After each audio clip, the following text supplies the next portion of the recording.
Pop culture in the United States has dramatically impacted how we feel about our bodies. Many people are desperate for weight loss and body optimization. However, our thyroid plays a dramatic role in our ability to achieve our goals. If your thyroid is getting in the way of achieving your goals, we have the perfect guest to guide you. Dr. Doug is a health optimization physician. He is the founder of his telehealth practice, Optimal Human Health, where he and his team help patients optimize by reviewing genetics, extensive lab work, and functional testing. His 6 month program focuses on lifestyle changes, customized supplementation protocols, hormone optimization and replacement, peptide protocols, and medications when needed. Dr. Doug left his role as a traditional healthcare model as an orthopedic surgeon to help educate his patients and followers on how to prevent the surgeries he was trained to perform. If you don't want to miss out on how to improve your hormonal health, bookmark this show and subscribe to our channel. It's a true privilege to have you on the show. Where are you from, Dr. Lucas? Oh, thanks for having me. I'm happy to be here. I live right now in Asheville, North Carolina. Lovely. How's the weather over there? It's great, right? It's actually kind of rainy and miserable today, but usually it's great. Yeah. What inspired you to pursue medicine initially? Yeah, I had kind of a long journey to get into medicine. I went down several different pathways, including fine arts and even danced professionally as a ballet dancer before making a transition into medicine. But I went into medicine because I had some background from my family in it. I knew that I was good at talking to people about what was going on with them, and I was just fascinated by all the potential. So yeah, so I decided to make that leap and go down this medical journey pathway. How is it like being an orthopedic surgeon? Being an orthopedic surgeon was a lot of fun. I really enjoyed the art of surgery. I really enjoyed working with my patients. How is it like being an orthopedic surgeon? It was a lot of fun being an orthopedic surgeon. I trained for a long time to be able to do what I did, and I really enjoyed the art of surgery. But where I got frustrated and why I ended up leaving the practice of orthopedic surgery is that I had no control over who was coming into my office. I would see many people that if I were able to work with them before they got to me, or sometimes years before they got to me, but I would be able to prevent what I ended up having to do from a surgical perspective. Particularly true in the realm of diabetes and other metabolic dysfunction. So I ended up leaving to pursue additional training to be able to do what I do now, which is to help prevent those things. That's wonderful. And I love the step that you took because I think that's exactly how medicine should be approached. What made you realize the healthcare system needed some adjustments? You know, gosh, I think I knew that in training. Our system obviously far from perfect, and the more I spent time in it, the more I realized how dysfunctional it was, and really the direction that it was headed. And so I realized for me that I was really stuck in a position where I was paid to operate, and I saw people that needed operations for the most part. And that didn't allow me to really do the things that I felt like I was good at, which was helping people to understand how to, not need the surgery. But even more so, I found that there really wasn't a great place to go. And these patients that were interested in optimizing their health, there was no one to talk to in the healthcare space that could help them do that. What happened in your during your studies that made you develop the talent of preventative care? I I think that's something that I came in with. I like talking to people. I like listening to stories. I like hearing how people are tackling the things in their lives, and I like educating. So I think all of that goes along well with listening to a patient, and then not just telling them what to do, but telling them how to do it, and also why they're going to do it, how they should do it. So just educating them rather than just saying, "Here, take this," or "Here, do this." That top down approach I find isn't well received. Yeah, I think people would actually follow through with what you prescribe if they know exactly what is gonna happen and why they're taking it. Like, personally, whenever I have anything healthy that I put into my diet, like, what motivates me to take it is looking up all the benefits and, like, what exactly it's gonna do for me, Right. and Absolutely. I love that you incorporate that into your practice.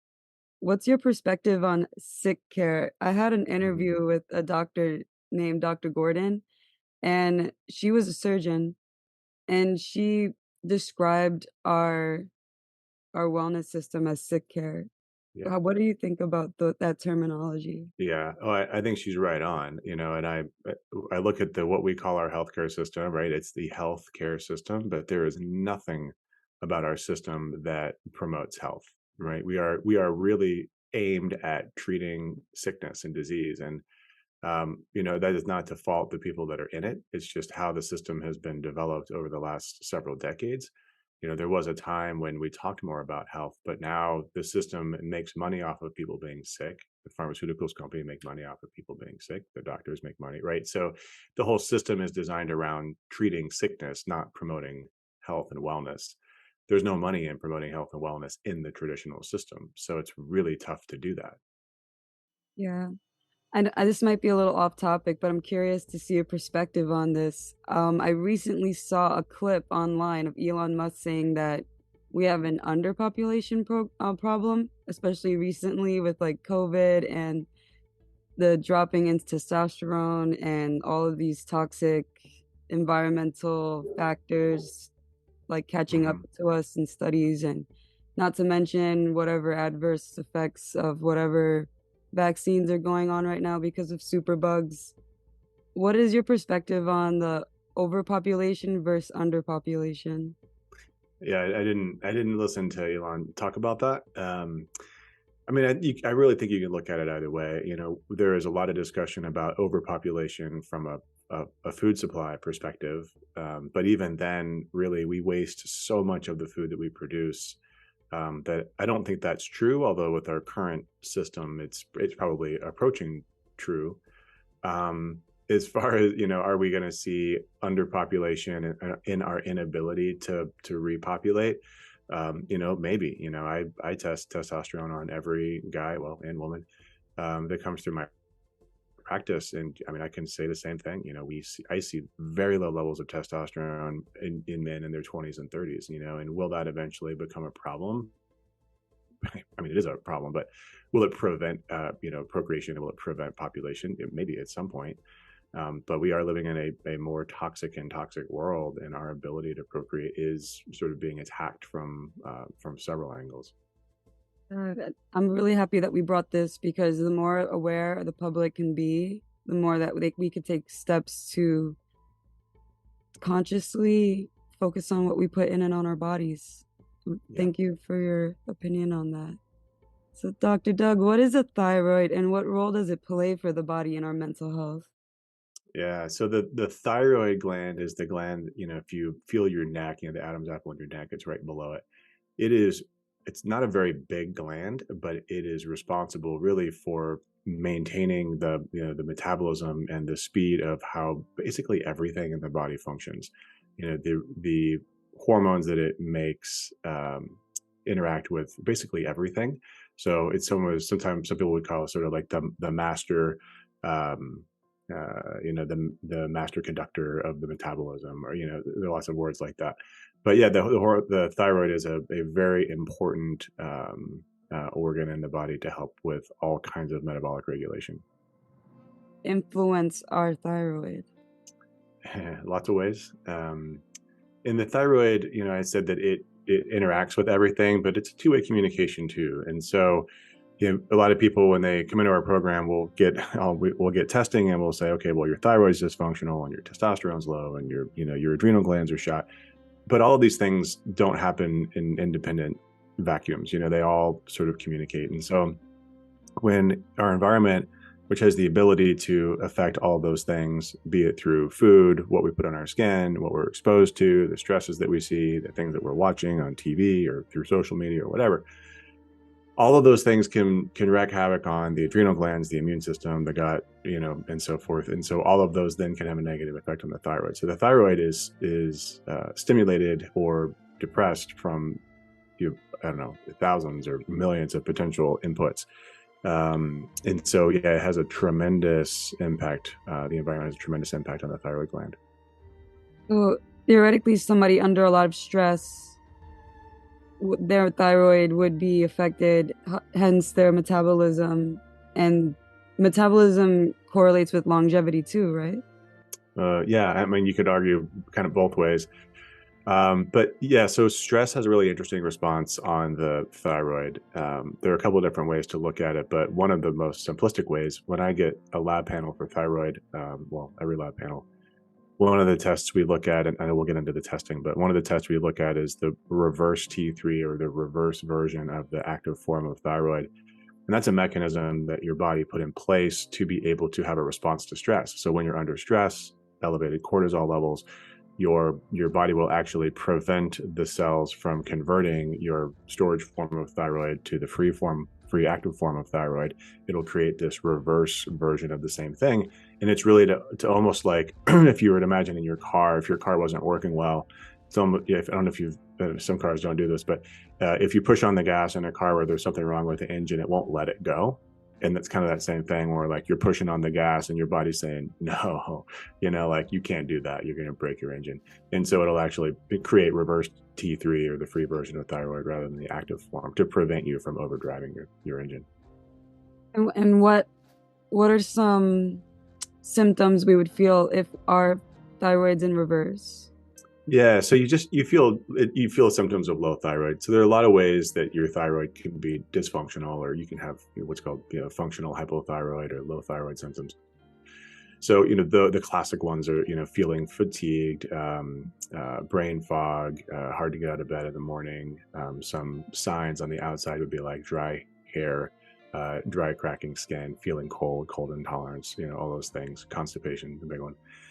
So those are common with low thyroid function across the board. And that's what you would feel if you had low thyroid function as a result of stress, because from the cellular perspective, it feels the same. It looks the same. Wow, that's incredible. That really brings on a lot of perspective. Thank you so much. Are thyroid problems hereditary as well? They can be, I did genetics on pretty much all the patients that go through my practice, and there are some genetic polymorphisms that look specifically at your ability to convert the storage form of thyroid to the free form of thyroid. That's called the DIO2 or DIO1 enzyme. And so that enzyme can be dysfunctional, and that is something that's genetically passed down. Also, your ability to use and your need of minerals like selenium and iodine. And those are also genetically driven. And so for people that have that potential deficiency and then don't get enough through diet for whatever reason, they're going to be more likely to have dysfunctional thyroid. And you can see that, from generation to generation. If they supplement these minerals that they're lacking, would their problem improve with their thyroid? Yeah, it sure could.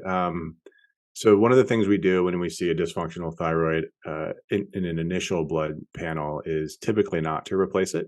So we look at, how bad is it? Excuse me, how bad is it, and what are their symptoms like, and then try to support it. And so there's a lot of different ways that we can support. If those enzymes are dysfunctional, there are nutraceuticals that can kind of ramp up that enzyme function. If they have deficiencies in iodine or in selenium, or the potential for those genetically, then we can replace those. And yeah, we do see those improve. That's lovely. That's good. Brings a lot of hope. How how is a typical thyroid test done?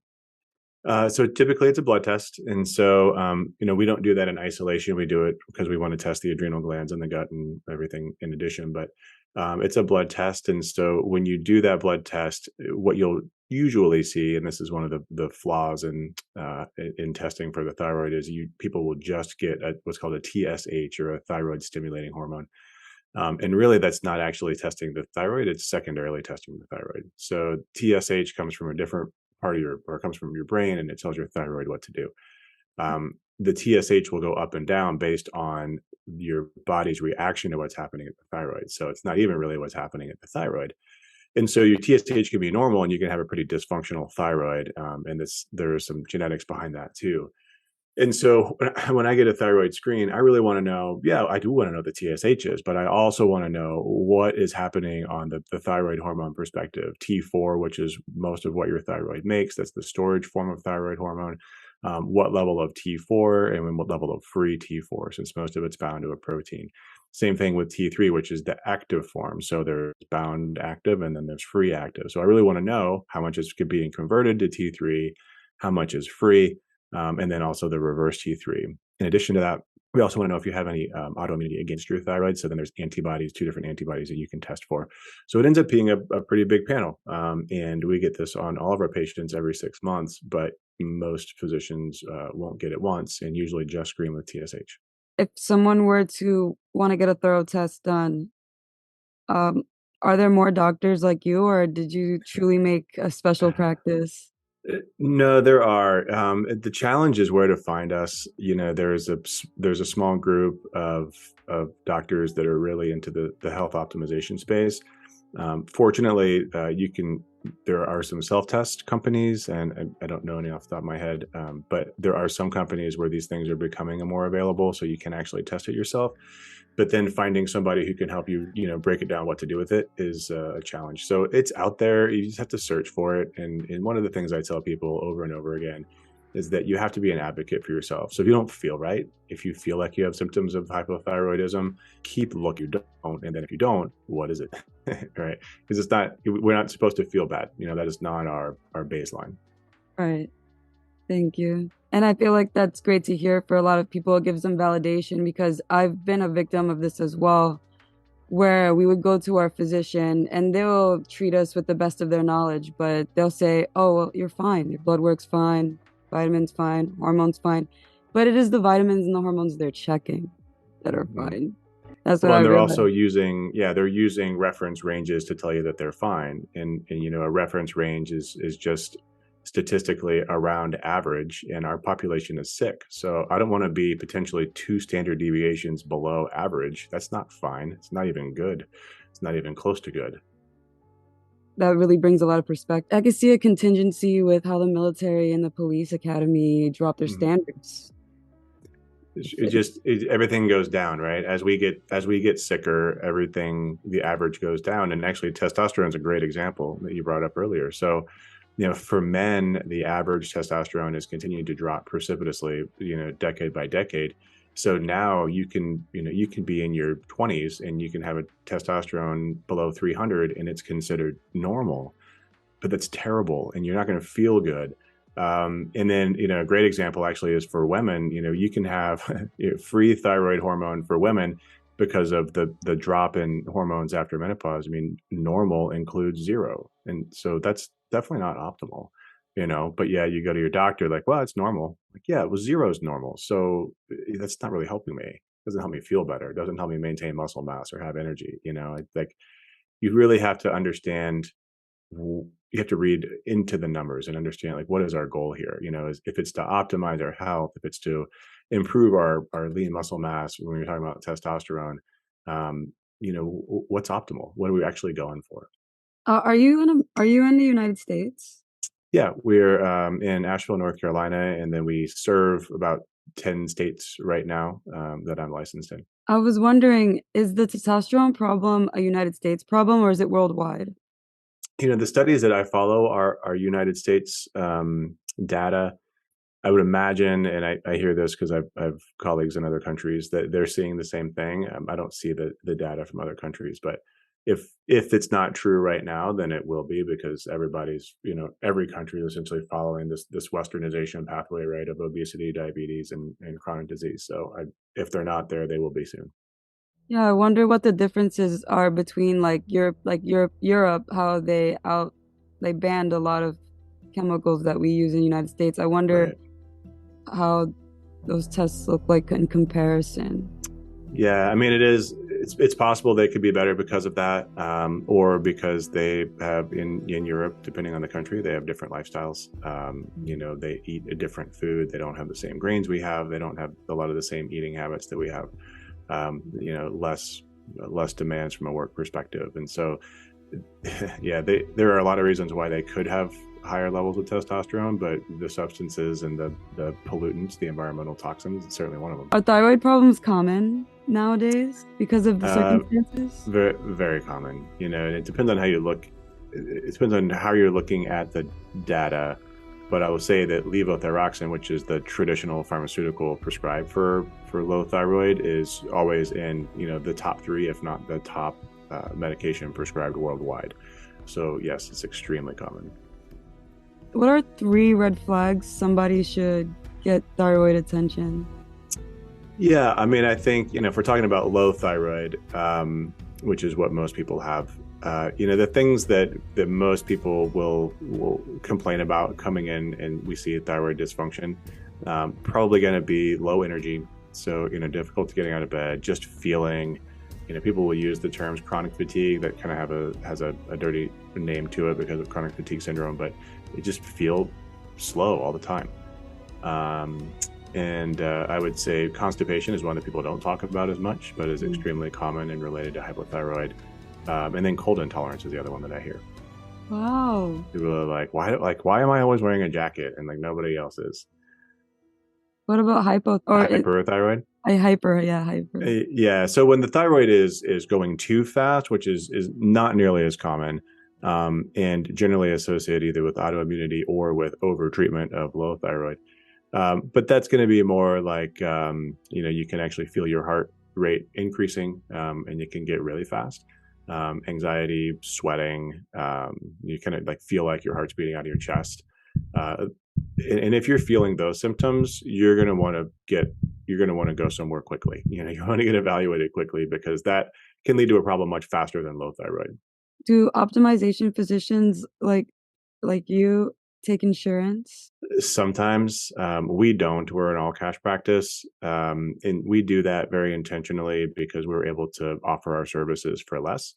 When you get outside of the insurance model, you can negotiate with testing companies, with lab companies, and you can actually negotiate rates that are 10% of insurance rates. When you're in a hybrid model, which is where some practices will go, it's really tough, because you get stuck either paying the insurance rates or the cash rates, and sometimes you're in between, and it just is so time consuming for both the practice and the patient, and very frustrating for both sides. So we just say that we are in a space where we're optimizing health. And if you feel like you want to have health that is better than the expectations of the traditional medical system, then you need to look at it as like your car, where you want to, put fuel in your car, you want to put in better fuel, you want to, tint your windows, or you want to jack up your truck. Your insurance isn't going to pay for those things. So you want to drive a nice truck, you want to drive a nice car, you're going to pay for that in cash. And the same thing's true with your body. It kind of reminds me of like customizing, like you can have like we can run, like, and I feel like that's what the traditional healthcare sounds like. Like they'll have you running, like you Right. function, That's right. but you're not gonna have that turbocharger. Yeah, like you pull your car out of the shop and you're like it stalls out at the first stoplight. You're like, well, this isn't good. And they're like, no, man, it runs. Yeah, right. It passed It got you. inspection. It got you to the stoplight. What do you want? Yeah, I don't want my body to do that. Amen. And I feel for the people who don't even know how it feels like to be healthy, Yeah, because when I was in high school, and I'm 25 now, so I know like the generation coming up now, they're having like way lower intensity when it comes to like the workouts I used to do in high school. Because if you haven't heard about Anchor by Spotify, it's the easiest way to make a podcast with everything you need all in one place. Let me explain. Anchor has tools that allow you to record and edit your podcast right from your phone or computer. When hosting on Anchor, you can distribute your podcast on listening platforms like Spotify, Apple Podcasts, and more. It's everything you need to make a podcast all in one place. And best of all, Anchor is totally free. So download the Anchor app or go to anchor.fm to get started. It's like, it was crazy. During my generation, there was like wealthy kids in my school, and a girl tried to threaten the phys ed teacher to like that she was gonna sue her for forcing her to work out, and that she's like she has rights, and it made a whole controversy in the school, and now like PE was all voluntary, and nobody really volunteers for that. And so right. if I saw that in my generation, like I can only imagine how it is now. And so I met like people in my wrestling team that didn't know how to flex their quads or biceps. Like they would get a light injury, and then the trainer would come and try to evaluate them. They're like, flex your muscle, let me see if it's working. And they're like this. And I was like concerned. I was like, "Huh? Have you never been on monkey bars? Like, I don't know." Yeah, maybe not. Maybe not. I know it's a whole, I think multiple generations that have um, no idea what hard means from a physicality perspective. And Yeah. it's true in my generation too. I mean, most people that are working out aren't really working out. Going and sitting on your Peloton, yeah, better than not sitting on your Peloton, but boy, it's not really working out hard. How can we take steps to heal our thyroid? Yeah, thyroid health is it's a big picture thing. Like I said, when we see somebody that has a dysfunctional thyroid, we don't generally jump to replacing it unless they're very symptomatic. So we look at the supplementation side, we look at the genetic side, and we make sure that those things are covered. But then it's a big picture. Are you getting enough nutrients? Are you getting nutrients that are causing you inflammation? Do you have issues with your gut that we need to test into and correct for? Do you have leaky gut? Do we need to correct that? Do you have adrenal dysfunction? So again, you have to kind of take a big picture approach. Now, fortunately, if you're doing this on your own, um, fortunately, a lot of these things are basic lifestyle stuff, like make sure you're getting enough sleep. Like my patients they laugh. They're like, man, you just like, we just had this whole thing. And like the biggest part of it was you told me to like get enough sleep. I'm like, yeah, that's because it's important. And obviously we do more than that, but getting enough sleep is important. And for most people, that's 8 to 9 hours of in bed time or 7 to 8 hours of actual sleep time. And so if you don't know how efficient your sleeping is, track it with something. Lots of different trackers out there. And then make sure you're getting enough nutrition. There's so many people that are chronically dieting, trying to hit that goal weight. And they're just in a position now where they're just chronically malnourished.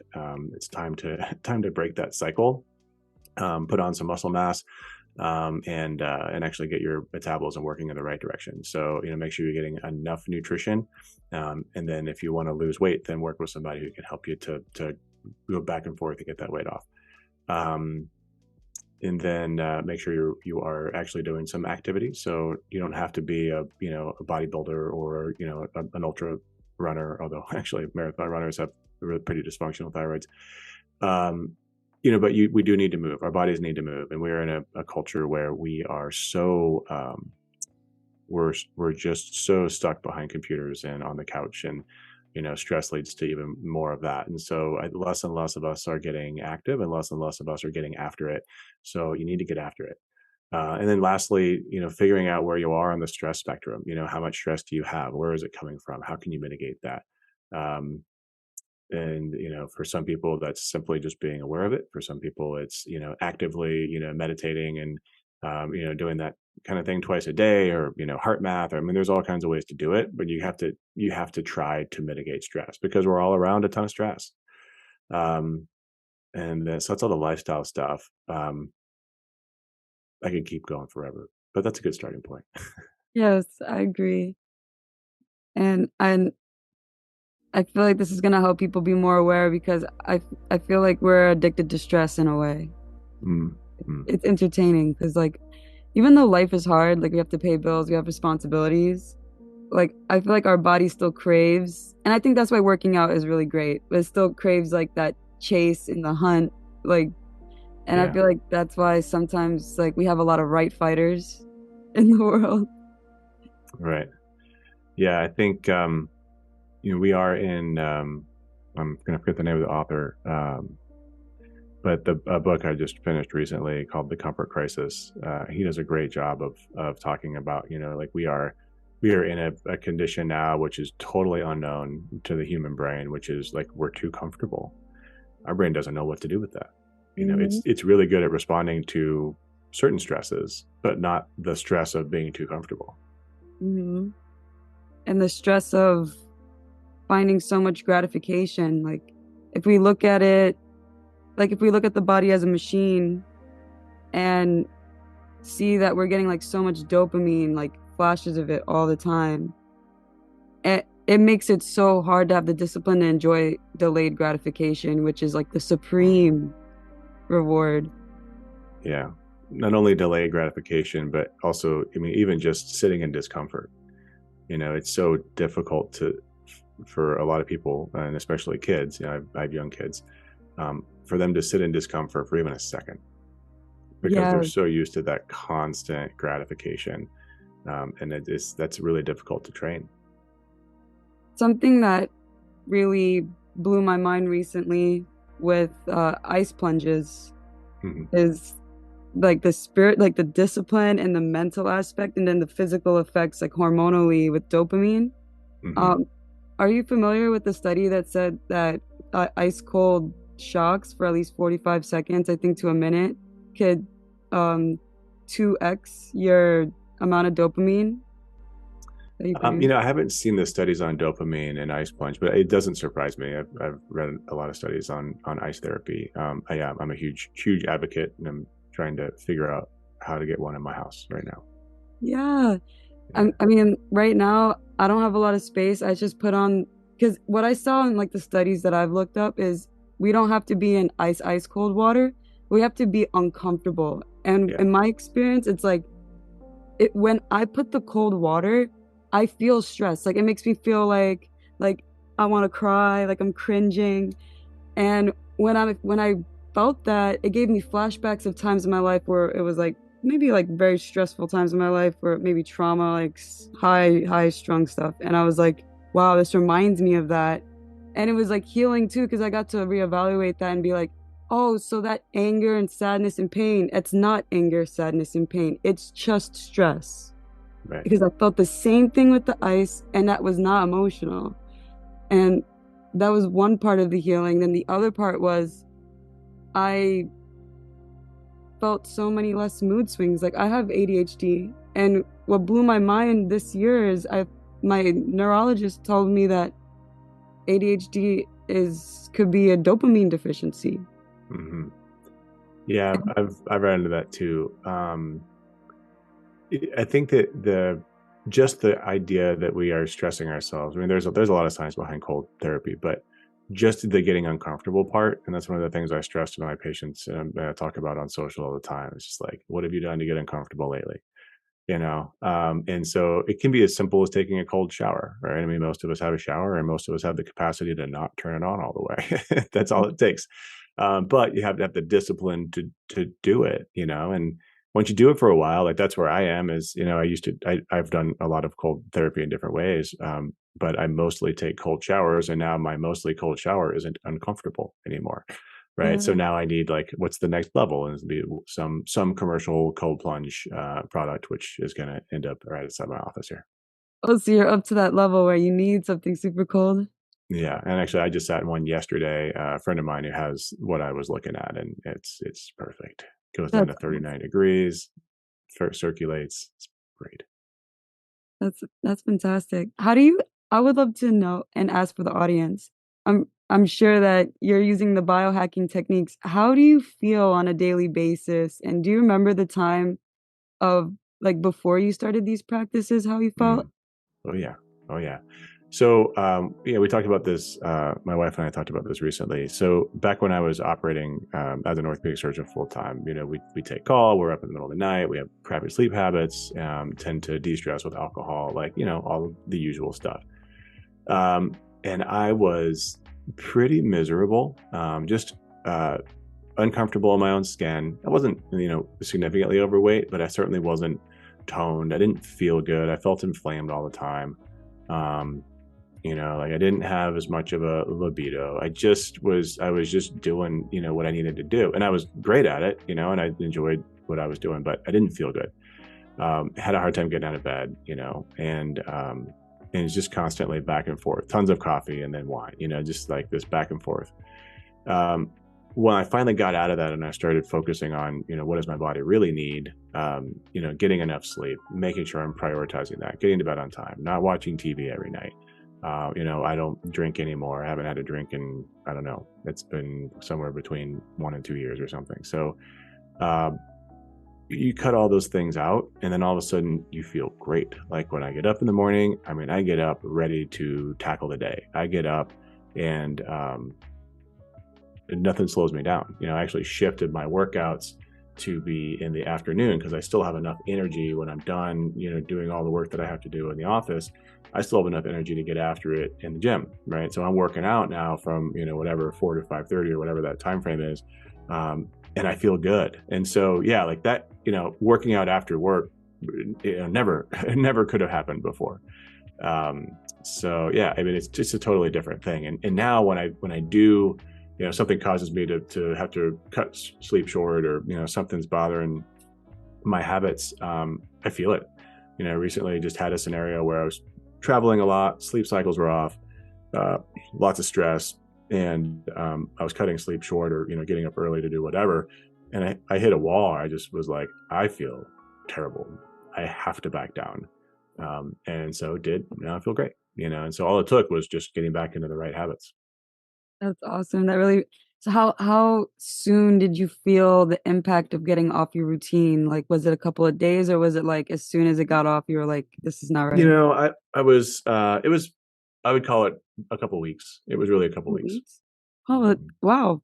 Yeah. So I was, relatively tolerant to it, knew I was doing it, relatively tolerant to it. And then I just hit a wall where, I couldn't, my decision making around food was off. I wasn't, I didn't even feel like going to bed, even though I was exhausted. I mean, I just got to this point where I was like, oh, this feels familiar, right? Like, you're like, gosh, I think I need something to wind me down at night, right? Like, I'm like, wow, you should actually just go to bed, and you don't need something to wind you down. Oh, that's my inner narrative, like, almost every night.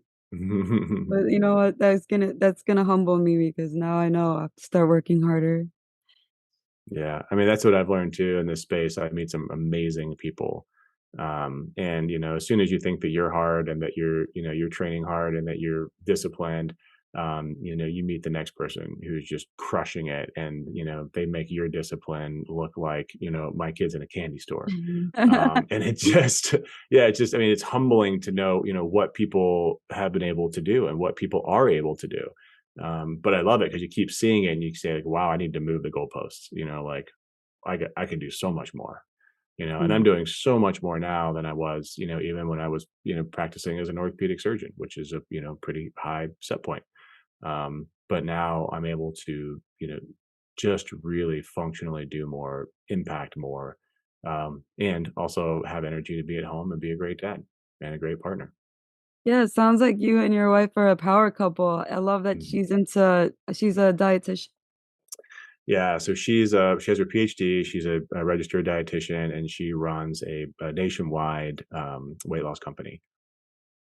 So That's she's wonderful. she's a busy girl, but and also, talk about impact. They're serving, upwards of 6,000 people a year, and so really helping people to make metabolic shift and lose weight. And that's PhD weight loss and nutrition. So company. If we were to go on your website, would her information be on the website as well? Not on my website. She's on my website. It's probably in her bio somewhere, but we try to keep them relatively separate, so that they're not too confusing. Because our focus isn't weight loss, although people do lose weight when they work with us. But her, yeah. So she's the name that I just mentioned. If you go to that URL, you'll find her. Or if you look up her name, Ashley Lucas, I think she's pretty well SEO'd. If our audience would like to get guidance from you, what's the best way they can reach you? Yeah, so if you just go to our website, probably the best way. So at optimalhumanhealth.com, and on that website, there are multiple ways to contact us. So our phone number is on there, the form you can fill out, and we'll get back to you. But generally, the pathway is contact us one way or another.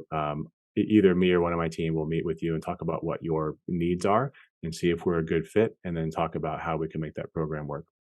What are the 11 states that you practice in? Yeah, so let's see here. So, North Carolina, where I am, South Carolina, Florida, Georgia, Tennessee, Ohio, Texas, Colorado, California, Wyoming, and I think that's it, because I had an 11th, that was just a temporary certificate during COVID. I'm pretty sure that's expired. Are you gonna come to New York soon? Well, are you gonna open in New York soon? New York's tough. New York has really tough telehealth laws. So if you want to, you should have a whole topic on this. So, New York, New Jersey, and Rhode Island have laws that prohibit you from seeing patients in other states, or prohibit me from seeing patients in those three states. And one of the ways they do that is by forcing us to use insurance for labs, which is, I think, a complete crock, because it is essentially the lab companies working with the insurance companies to force doctors out of the equation. And so instead of me getting a lab panel for you at, whatever, $400, they make us use the insurance cost, which puts it at like $3,000. So then, like, I don't have any, I can't make enough profit to pay for that. So I don't see patients in those three states, and I won't get licensed in those three states for that reason. And I have people in those three states that really want to work with me, but I can't get around those laws. Man, wow. God bless your practice. I hope Thank you. everything wins in your favor because what you're doing is very important to the longevity of our species. And I don't think a lot of people understand how much you're impacting the trajectory of where we're headed. And I hope that what you're doing becomes a common practice. Yeah, thanks, Sam. And we're growing and we're building. And yeah, my goal is that this platform is not just about me. That this platform is about multiple providers seeing people in their own way, which is similar to mine. What is in what is a transformation you've witnessed with one of your clients that impacted your perspective today? Yeah, gosh, I think my favorite transformations are generally around diabetes. So most people think that diabetes is something that you get it, and it's like it's like heart disease. Like once you get it, like you can't get rid of it, and you have to take medications for the rest of your life. But it's not true. Diabetes is not really a medical problem. It's a nutrition problem, and it's a nutrition problem with really bad outcomes. And if you treat it like that, if you focus on the nutrition side and help people to steer away from the pharmaceuticals, you can actually get them off of usually all of their drugs. And if not all of them, at least most of them, and get their blood sugar normal, off of insulin, and prevent all the potential complications of diabetes.